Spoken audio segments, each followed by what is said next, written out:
দর্শক, আর ১.৫ মাসের মতো দায়িত্বে আছেন। যুক্তরাষ্ট্রের প্রেসিডেন্ট হিসেবে দায়িত্ব পালন করা তার জীবনের সম্মানের। ক্ষমতার একেবারে শেষ সময়ে এসে আবেগঘন বক্তব্য দিলেন মার্কিন প্রেসিডেন্ট জো বাইডেন। ক্ষমতার একেবারে শেষ সময়ে মার্কিন প্রেসিডেন্ট জো বাইডেন শেষ বেলায় হোয়াইট হাউসের দক্ষিণ আঙিনায় স্থানীয় সময় ২২ নভেম্বর এক নৈশভোজে যোগ দেন।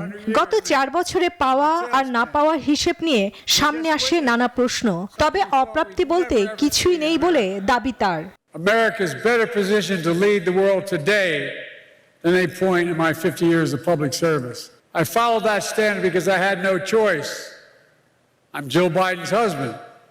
২০২০ সালে যে পরিস্থিতির মধ্যে দেশের দায়িত্ব নিয়েছিলেন সে সময় আর নেই বলে দাবি করেন বাইডেন। বলেন, যেখানে যুক্তরাষ্ট্রকে রেখে যাচ্ছেন আগের চেয়ে অনেক ভালো অবস্থানে।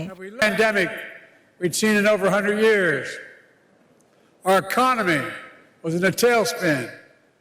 We just witnessed something we thought we'd never ever see in America. Double million offer Walton fridge কিনে পেতে পারেন ২০ লক্ষ টাকা, রয়েছে কোটি কোটি টাকার নিশ্চিত উপহার। আবেগতাড়িত কণ্ঠে বেশ কিছু বিষয়ে স্মৃতিচারণ করেন বাইডেন। জীবনের প্রতিকূল মুহূর্তে ফার্স্ট লেডি জিল বাইডেন পাশে থেকে অভাবনীয় সমর্থন জুগিয়েছেন বলেও জানান মার্কিন প্রেসিডেন্ট। এ সময় মঞ্চে সহধর্মিণী জিলও বাইডেনকে প্রশংসায় ভাসান। তখন আর চোখের পানি ধরে রাখতে পারেননি Biden. 4 years is breathtaking. Chandrani Chandra, news 24।